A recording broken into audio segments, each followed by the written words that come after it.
अब मसला ये है कि ये जो हम सुबह सुबह उठते हैं डॉक्टर साहब, हमारा नाक और मुंह बिल्कुल ऐसा लगता है कि हम बोल रहे हैं तो वो नाक से बोल रहे हैं, कि जैसे बलगम सा कुछ अटक रहा है या फिर कुछ स्टॉक सा फील हो रहा है। ये सब मुझे नहीं, सबको फील हो रहा है ऐसा। तो ये क्या होता है ये? जैसे अभी आपने कहा कि साइनस के प्रॉब्लम्स के बारे में बात करनी है, तो पहले हमें ये अंडरस्टैंड करना होगा कि साइनस होता क्या है। और जब हम इसको अंडरस्टैंड करेंगे तो इट विल बी ईजी कि हम इसकी बीमारी को भी समझ सकें। साइनस हमारी स्कल के अंदर नेचर ने कुछ कैविटीज़ बनाई हैं, कुछ खला हैं जो जिनके अंदर हवा होती है। ये हमारे नोज़ के इर्द गिर्द पाए जाते हैं। ये डिफरेंट ग्रुप्स होते हैं जिनको हम इंटीरियर और पोस्टीरियर ग्रुप्स कहते हैं। अच्छा। और ये साइनस जो होते हैं ये नाक के साथ कनेक्टेड होते हैं थ्रू डक्ट्स। अच्छा। अगर किसी भी वजह से ये साइनस को हवा ना पहुँचे नोज़ के ज़रिए से तो ये ब्लॉक हो सकते हैं। जब ये ब्लॉक होते हैं तो फिर इनकी सिम्टम्स या अलामात आनी शुरू हो जाती हैं, जैसा आपने अभी जिक्र किया। अच्छा, और ये रीज़न क्यों होते हैं, क्या वजह होती है? इसके बहुत सारी वजूहात हैं। इसको हम अगर शुरू में देखें, जैसे एक्यूट इन्फेक्शंस होती हैं, उनमें एलर्जीज़ हैं, मौसम का जो आलूदगी है, हमारी फ़ज़ाई आलूदगी है, इसके अलावा बार बार के जो ज़ुकाम और ये चीज़ें हैं, ये सारी मिल के नाक की हड्डी का टेढ़ा होना, नाक की झिल्ली की सोजिश किसी और वजह से होना, ये सारे अल्टीमेटली साइनस की इन्फेक्शन को लीड कर सकते हैं। तो ये हम डिफ्रेंशिएट कैसे करेंगे? डिफ्रेंशिएट अगर तो हम बात करें, जैसे आम ज़ुकाम होता है या जैसे फ्लू होता है, वो एक वायरल इन्फेक्शंस हैं मोस्ट ऑफ द टाइम। और शुरू में जैसे वो होते हैं तो उनका जो रेशे होते हैं या उनसे जो नाक से पानी निकलता है वो कोई स्मेली नहीं होता, थिक नहीं होता, उसमें पस नहीं होती। जब भी साइनस की इन्फेक्शंस होंगी तब ये डिस्चार्ज पसी हो जाएगा और इसमें स्मेल भी आनी शुरू हो जाएगी और ये गले की तरफ भी जाना शुरू हो जाएगा, जिसको हम आम ज़ुबान में पोस्ट नेज़ल ड्रिप या केरा कहते हैं। तो ये वो बेसिक अलामात हैं जो कि साइनस इन्फेक्शन की वजह से और हो सकती हैं। अच्छा, कुछ लोग कहते हैं कि जो ये साइनस होता है ये वायरस की वजह से या इन्फेक्शन की वजह से होता है, इसमें क्या सच्चाई है? बिल्कुल सही। शुरू में देखें, जब भी हम साइनसिस की बात करते हैं, या ये एक्यूट होते हैं या क्रॉनिक होते हैं, अगर ये पहले 2-3 हफ्ते तक एक डिज़ीज़ हो तो हम उसको एक्यूट कंसिडर करते हैं। उसमें वायरस इनिशिएट कर सकता है, लेकिन आहिस्ता आहिस्ता फिर इसमें बैक्टीरिया ऐड हो जाते हैं और फिर ये थोड़ा कॉम्प्लिकेट भी हो जाता है। अच्छा, साइनस का जो इन्फेक्शन है वो ज़्यादा किन लोगों को इम्कानात होते हैं कि इनको हो सकता है, पॉसिबिलिटीज़ हैं? ये किसी भी एज ग्रुप में हो सकता है, बच्चों में, बड़ों में और एल्डरली में। जब एल्डरली होते हैं तो वो थोड़े इम्यूनो कॉम्प्रोमाइज़ होते हैं, उनकी जो मुदाफ़त होती है वो कुदरती तौर पे एज के साथ या किसी बीमारी की वजह से, जैसे डायबिटीज़ है, उसकी वजह से उनकी मुदाफ़त थोड़ी कमज़ोर हो जाती है, तो वो जल्दी अट्रैक्ट करते हैं माइक्रो ऑर्गेनिज़म्स को और उनमें ये प्रॉब्लम ज़्यादा हो सकते हैं। साइनस की आम अलामात जो है वो क्या है, आम बंदे को जैसे किस अभी तरह से पता आपने चलेगा? बताया कि सबसे पहले तो नाक का बंद होना, उसके बाद नाक की बैक साइड के ऊपर रेशे का जाना। मगर इस मौसम में जज करना साथ थोड़ा मुश्किल नहीं हो रहा, क्योंकि सबके साथ सिचुएशन थोड़ी सी सेम सी भी ये चल जो रही है। इस मौसम में ख़ास तौर पे जब हम स्मोग और वेदर चेंज हो रहे होते हैं या एटमॉस्फेरिक पोल्यूशन बढ़ जाती है, तब साइनस इन्फेक्शन ज़्यादा ट्रिगर हो जाते हैं। तो एक्चुअली तो माइक्रो ऑर्गेनिज़म है, लेकिन ये सारे फैक्टर्स मिल के इस बीमारी को बढ़ा सकते हैं। कि बच्चों की अलामात जो होती हैं वो क्या डिफरेंट होती हैं, और बच्चों में अगर साइनस होता है तो किस एज से शुरू होता है? इसकी कोई एज लिमिट नहीं है। It is probably the exposure which matters, कि वो चूँकि बच्चे एक्सपोज होते हैं प्लेग्राउंड से, एलर्जीज से, उनको ज़्यादा सामना करना पड़ता है, तो परहैप्स उनमें टेंडेंसी उस हवाले से ज़्यादा है कि वो जितना इनका एक्सपोजर है एलर्जी के पॉइंट, क्योंकि एलर्जी एक इम्पॉर्टेंट फैक्टर है जो कि साइनोसाइटिस की को लीड कर सकता है। सो इसलिए बच्चों के हवाले से ये इम्पॉर्टेंट है कि हम उसकी प्रिवेंशन पे थोड़ी तवज्जो देंगे तो उनमें कॉम्प्लिकेशंस कम होती हैं। सर अगर कॉम्प्लिकेशंस हो जाए तो फिर खुदा ना खास्ता क्या हो सकता है, मतलब क्या? जैसे मैंने आपको शुरू में बताया कि साइनस एक ऐसी स्ट्रक्चर्स हैं जो कि हमारे बहुत इम्पॉर्टेंट जगह पे पड़े हुए हैं।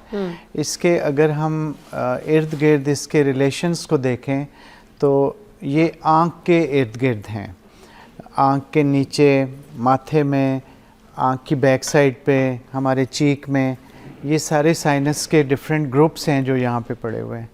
तो आप सोच सकते हैं कि अगर आँख इन्वॉल्व होगी तो उसके बाद फिर ब्रेन इन्वॉल्व होगा और हमारा प्रॉब्लम्स जो हैं बढ़ सकते हैं। अगर बार बार की इन्फेक्शन हो और क्रॉनिक हो जाए तो जो नोज़ की झिल्ली है वो प्रोलैप्स हो जाती है, उसका एडिमा होता है, सोजिश होती है, और वो नाक में जब प्रोलैप्स होगी तो उसको फिर उस कंडीशन को हम पॉलिप्स कहते हैं। पॉलिप्स ऐसी चीज़ है जो कि रिग्रेस नहीं होती मेडिकल ट्रीटमेंट से, फिर हमें सर्जिकल ट्रीटमेंट्स की तरफ जाना पड़ता है और इस सर्जरी का नाम होता है एफएस। हमारे क्लिनिक में बहुत सारे लोग इस बीमारी के साथ लैंड होते हैं जिनको अगर वो मेडिकली ट्रीट ना हो तो फिर हमें सर्जिकल ऑप्शन के ज़रिए उनको ट्रीट करना पड़ता है। उससे ये सर्जरी सेफ होती है, वन टाइम होती है? यस, ये सर्जरी जो है एक काफ़ी सालों से है, लेकिन ये एक रेवोल्यूशन है क्योंकि इस सर्जरी में एंडोस्कोपिकली सारा काम किया जाता है, इसमें कोई कट्स नहीं होते, ये मिनिमल। तो वो जो नाक की हड्डी बढ़ जाती है, लोग कहते हैं साइनस की वजह से नाक की हड्डी बढ़ गई है, वो उसका क्या सीन नहीं, है ये उसके साथ? वाइस वर्सा है क्योंकि हड्डी के बढ़ने की वजह से साइनस के इन्फेक्शंस हो सकते हैं। ठीक है। तो जब हम ट्रीट करते हैं तो हमारे लिए सबसे इम्पॉर्टेंट जो बात है वो है कि हम पहले तशख़ीस करें कि इसका कॉज क्या हो सकता है। अगर वो नाक की हड्डी रिस्पॉन्सिबल है साइनोसाइटिस के लिए तो फिर हम नाक की हड्डी को भी ट्रीट करते हैं, उसको भी सर्जिकली ट्रीट किया जाता है, उस प्रोसीजर को सेप्टोप्लास्टी कहते हैं। अब अगर जैसे रेशा वगैरह भर गया है साइनस की वजह से, अब जैसे आप सर्जरी की बात कर रहे हैं, तो क्या किसी मेडिसिन से ये चीज़ें क्योर नहीं हो सकती? बिल्कुल हो सकता है। मैंने जैसे कहा कि ये डिफरेंट इसकी टाइप्स हैं।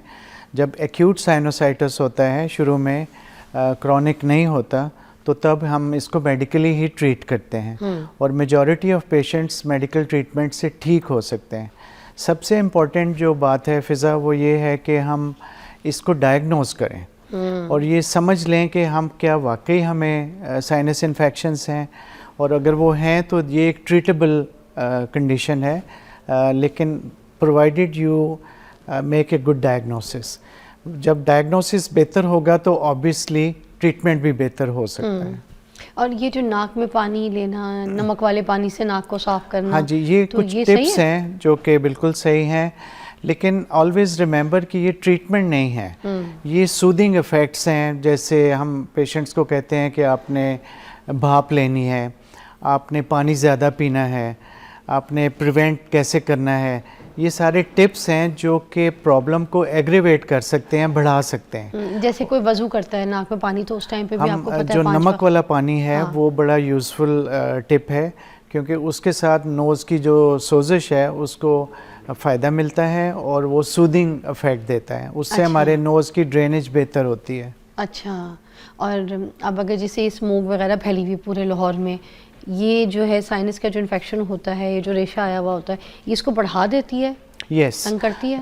अगरचे ये कॉज नहीं है, हाँ। लेकिन ये उस प्रॉब्लम को बढ़ा देता है क्योंकि नोज़ की कहते हैं कि नोज़ जो है वो सेहत का एक दरवाज़ा है। तो जितने भी हमारा सिस्टम चलते हैं वो ज़ाहिर है ऑक्सीजन के बेसिस पे चलते हैं। अगर नोज़ प्रॉपरली ब्रीथ नहीं करेगा तो उसके साथ बहुत सारी कॉम्प्लिकेशंस जुड़ती चली जाएंगी। सो नोज़ को हेल्दी होगा तो बाकी बॉडी भी हेल्दी होगी। ऐसे ही है सर। ये जो सर्दी के टाइम पे लोग ठंडा ठंडा पानी पीते हैं, तो उसकी वजह से भी कोई एलर्जीज, हमारी आइसक्रीम खा लेना, कोल्ड ड्रिंक्स पी लेना, तो ये चीज़ें भी इस इशू को बढ़ा सकती हैं? एलर्जीज़ की बहुत सारी टाइप्स हैं। हम जिस एलर्जी को ज़्यादातर डील करते हैं वो एलर्जीज़ हैं जो नोज़ के ज़रिए हमारे सांस में जाती हैं और अल्टीमेटली फेफड़ों में जाती हैं। ये एलर्जीज़ जो होती हैं ये ज़्यादा प्रेवलेंट हैं, ज़्यादा पाई जाती हैं। जो फूड एलर्जीज़ हैं वो एक सेपरेट इशू है, उसके साथ भी हम डील करते हैं, लेकिन ज़्यादातर जो प्रॉब्लम्स आते हैं वो नोज़ के ज़रिए जो हम सांस लेते हैं, जो एटमॉस्फेरिक पोल्यूशन है या हमारा एनवायरनमेंट है या मौसम का चेंज है, वो अफेक्ट करता है नोज़ को। नोज़ के अंदर नेचर ने गोश्त के कुछ टुकड़े बनाए हुए हैं जिनको हम अपनी ज़ुबान में टर्बिनेट्स कहते हैं। ये छोटे बड़े होते रहते हैं under the effect of pollution, atmospheric allergy के हिसाब से। ये एलर्जीज़, वेजोमोटर्स, ये बहुत सारे फैक्टर्स हैं जो कि उन गोश्त के टुकड़ों को छोटा बड़ा करते हैं। अगर वो ज़्यादा बड़े होंगे तो नाक में रुकावट होगी, फिर साइनसेस इन्वॉल्व हो जाएंगे। सर हमारे हर इंसान के नाक के अंदर अंदर छोटे छोटे बाल भी होते हैं, ठीक है ना, फरनुमा बाल होते हैं लोगों के, तो ये भी तो उसको डस्ट को, पार्टिकल्स को रोकने का काम करता है। ये फिर कुदरत ने इसीलिए ही डिज़ाइन किए हुए हैं। ये नाक के बाहर वाले जो स्टार्ट का पोर्शन है उसके अंदर होते हैं और ये मल्टीपल फिल्टर होके भी जाए, वरना तो बिल्कुल ही डस्ट चीज़ें हमारे नाक के अंदर हम सांस लेते हैं। जो कुदरत ने बहुत सारी लाइंस ऑफ डिफेंस बनाए होते हैं। जो पहला लाइन ऑफ डिफेंस है वो ये बाल हैं, ठीक है, और ये हेयर फॉलिकल्स मल्टीपल होते हैं, इनके अंदर ग्लैंड्स हैं जो कि सिक्रीशंस पैदा करती हैं। उसके बाद फिर टर्बिनेट्स हैं। टर्बिनेट भी एक ऐसी चीज़ है जो कि बॉडी में जो हम सांस लेते हैं वो उसको ह्यूमिडिफाई करता है, उसके अंदर हवा ऐड करता है, उसके टेम्परेचर को रेगुलेट करता है, कम ज़्यादा टेम्परेचर के हिसाब से, मौसम के हिसाब से उसको वो ऑटोमेटिकली एडजस्ट करता है। एक ब्रेक लेंगे सर, आप हमारे साथ ही हैं, थोड़ी सी more information required after this break. Welcome back. हम लोग साइनस के ऊपर बात कर रहे हैं और अच्छा कुछ ऐसी टिप्स भी मैं आपसे पूछना चाहूँगी कि जैसे अब जो साइनस के पेशेंट्स हैं, ठीक है, उनको रात को सोते वक्त क्या एहतियात करनी चाहिए, कौन सी ऐसी चीज़ें हैं जो ज़रूर करनी चाहिए? देखें, जब भी कोई भी बीमारी हो हमें उसकी प्रिवेंशन के बारे में ज़रूर बात करनी चाहिए कि हम उससे कैसे बच सकते हैं। सबसे जो इम्पोर्टेंट है पाकिस्तान में वो एलर्जी है। एलर्जी हमारे हर तरफ है और वो पाकिस्तान में डस्ट है, हमारे मैट्रेस के अंदर माइट्स होती हैं, पोलेंस हैं, हमारे किचन के अंदर कॉकरोचेज़ हैं, ये सारे जो हैं घरों के अंदर ये चीज़ें पाई जाती हैं। और इससे अगर आप सेंसिटिव हो गए तो फिर आपके जिस्म के अंदर एंटीबॉडीज़ बन जाती हैं जो फिर आपको बार बार एंटीबॉडी रिएक्शन होता है और सिम्टम्स आते हैं। तो प्रिवेंशन में सबसे ज़रूरी जो परहैप्स हो सकता है वो एक तो मास्क का इस्तेमाल है, दूसरा पानी का ज़्यादा इस्तेमाल है। जो अगर आपका डिहाइड्रेशन होगा तो हर बीमारी जो है वो बढ़ेगी। इसी तरह आप रात सोने से पहले ज़रूर स्टीम लें और अगर आपके नोज़ के कुछ मसाइल रहते हैं तो थोड़ा सा नमक वाला पानी भी ज़रूर नोज़ में हम डाल सकते हैं। उससे हमारा सूदिंग इफ़ेक्ट होता है और हमारी सांस बेहतर होगी। अगर सांस बेहतर होगी तो साइनसेस वेंटिलेट होंगे और फिर इन्फेक्शंस की पॉसिबिलिटीज़ कम होंगी। जिनका ब्लड प्रेशर है वो नाक में ये नमक वाला पानी इस्तेमाल कर सकते हैं, इससे साफ कर सकते हैं? कम करें, लेकिन नाक वाला जो पानी होगा वो बहुत ज़्यादा इधर एब्जॉर्ब नहीं होगा। अच्छा, तो इसलिए वो बहुत ज़्यादा अनसेफ नहीं है। अच्छा, ठीक है। सर ये जो रूरल एरियाज़ में जो माइयाँ होती हैं वो सर कस के बैठी हुई होती हैं और उनको सर में बड़ी दर्द होती है और मोस्टली जो यहाँ पर आके शहरों में जब वो टेस्ट कराती है तो उनको साइनस निकलता है। तो साइनस का सर दर्द के साथ क्या ताल्लुक़ है ये भी बता दीजिएगा। जो सर बांधते हैं ये तो बस समझ लें एक वैसे उनको एक सुकून मिलता है ऐसा करने से। जैसे हमने शुरू में बात की कि साइनस और ऑल अराउंड द नोज़, इसको इसीलिए पैरानेज़ल साइनसिस कहते हैं क्योंकि ये नोज़ के हर तरफ हैं। एक साइनस जो है उसको हम फ्रंटल साइनस कहते हैं जो कि हमारे माथे में होते हैं, वो इस जगह पे इधर और इधर, जी दोनों तरफ, ये इनको हम फ्रंटल साइनस कहते हैं। फ्रंटल साइनस अगर ब्लॉक होगा तो जो पहली सिम्टम आएगी उसकी वो सर दर्द आएगी।